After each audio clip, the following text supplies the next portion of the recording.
Welcome back to Sports by GSMC Podcast Network. I'm your host, Jeremy Lapidus. Today is Tuesday, December 3rd. If you are just tuning in, we just finished going over the winners and losers from another wild week of NFL football. In this segment, we help you out with fantasy football just a little bit. Some waiver wire acquisitions on a Tuesday as we head into the playoffs right around the corner. A big week for you, 6 teams on bye.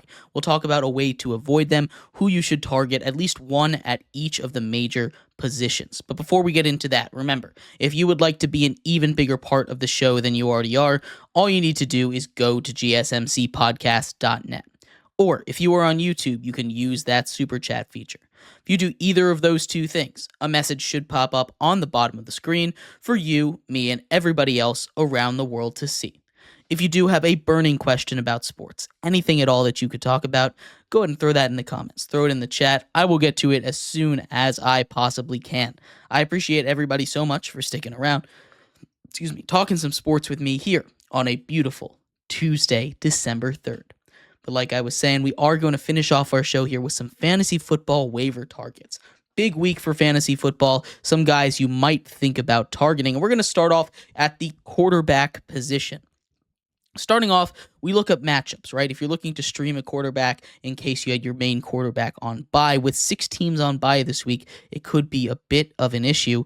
Will Levis is a guy that I'm targeting. You take a look at his last couple of games. He's had multiple touchdowns in 3 of his last 4, only thrown an interception in half of them, and gone over 220 yards in 3 of those 4 as well. He's been getting around 20 points, 22 points in most standard scoring ESPN quarterback leagues.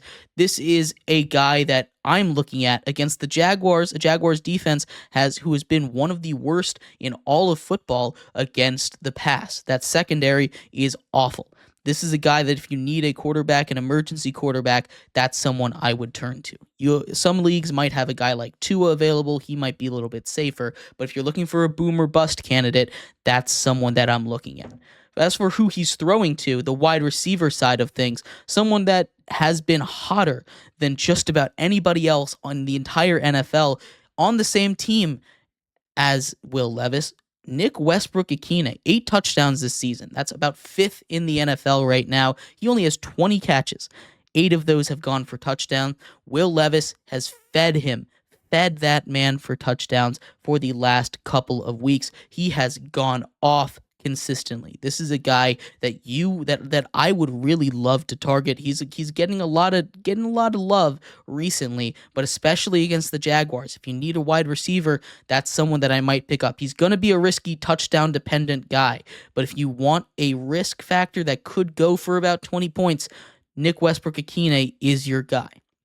Sticking with that wide receiver position, a guy like Parker Washington on the Jacksonville Jaguars. Sticking with that matchups, the Titans still not the best, and I know you might have to contend with a Mac Jones quarterback room, but Parker Washington over his last couple games has been pretty solid as far as targets go, right? Last week, 6 catches on 12 targets, got into the end zone and added 100 yards. That's his real breakout game. You also had a game a couple weeks ago against Philadelphia where he had 6 targets in the slump that Brian Thomas has kind of been in. He's been the clear wide receiver too. It's a little risky to trust that Jacksonville offense, but if you're really, really desperate for wide receivers, this is a guy that I might look at as like a wide receiver 3-4 kind of play. And finally, the last wide receiver that I'm looking at, Brandon Cooks. He comes back this week from injury. He shows up, catches a touchdown in his first game back. We saw them kind of be hesitant to use CeeDee Lamb down the stretch of that game, whether that be because of injury or because he was dropping passes. CeeDee Lamb didn't really get in the game. Brandon Cooks is going to be that number 1 receiver. He finishes with 7 targets. They're not really great for average depths. He only finishes with 3 catches for 16 yards and a touchdown, but against a really bad Cincinnati Bengals defense, you saw what the Pittsburgh Steelers did. Brandon Cooks could be a guy that is worth targeting. Outside of the wide receiver positions, there are a couple running backs that you want to touch. Obviously, Isaac Guerendo. with the other two 49er running backs going down, he's going to be the head of that backfield. We've seen him go off a couple big rushes. He scored a touchdown last week. He scored a long touchdown earlier in the year when Jordan Mason went down. He's had a couple of big games in relief for the Niners already. There's a couple of other Niners running backs you could pick up. They just signed Israel Abanikanda, the second round undrafted player. They also have a couple guys on their practice squad. Patrick Taylor Jr. might get a shot. Keyshawn Vaughn might get a shot. I'd go target most likely Guerrero if you want to take a shot on one of those other three, probably Israel Abanikanda, but I think it's going to be mostly Guerrero's backfield. That's going to be the most sought after name on the waiver wire. I'm not showing anybody anything new there. Outside of him and the running backs, there are a couple of guys that I would be actually very interested in. If Jerome Ford is available in your league, which not sure if he will be, there's a real chance that Jerome Ford has been held up as a handcuff, to Nick Chubb because Nick Chubb started the season so late, but he is available in 70% of ESPN leagues. So you take a look at a guy like that. If he's available, I'd go pick him up. You saw the usage that they got out of him in that game against the Broncos. Nick Chubb basically didn't play an entire half. It was mostly Jerome Ford. Not sure if that is sustainable, but it's a lot of touches for a guy. Even when Nick Chubb is playing his normal workload, he has been the passing down situation guy. That's someone that you might want to stash for later. And finally, the final running back that I will point out here, Blake Corum. He had a third of the snaps last week, and you might think in that Rams backfield, Kyren Williams is the guy. And he is. There's no doubt about it. Kyren Williams is the guy. He went for over 100 and a touchdown last week, but Blake Corum had a couple of drives there. He had 8 touches, went for 50 yards. He had a solid day, and he had a third of the snaps. That's not nothing. I'm not sure if he's a guy that I want to thrust into starting lineups, but if he's available, he's a guy that I'm targeting in a lot of leagues, especially if you're weak at running back and you think you might be able to, and he's a guy that I think might be able to come on strong in the playoffs. We will see, though.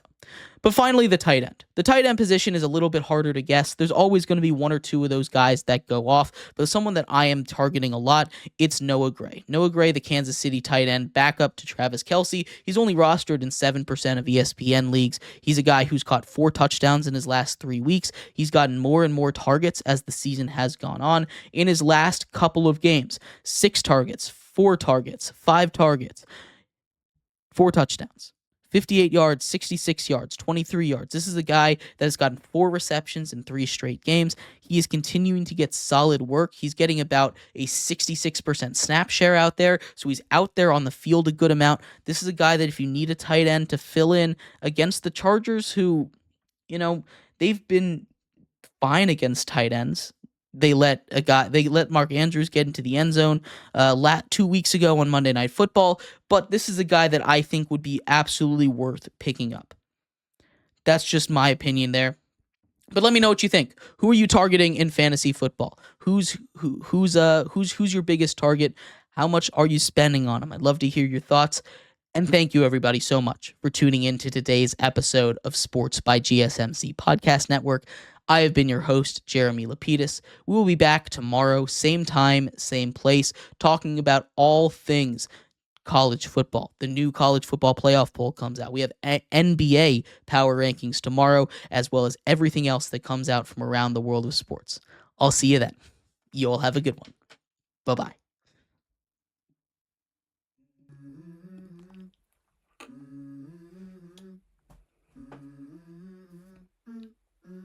Let's go. I wake up to a little bit of drool on my pillow, feel like it's gonna be a bad day. Yeah, I'm tired of shit, and the coffee ain't hit yet, damn.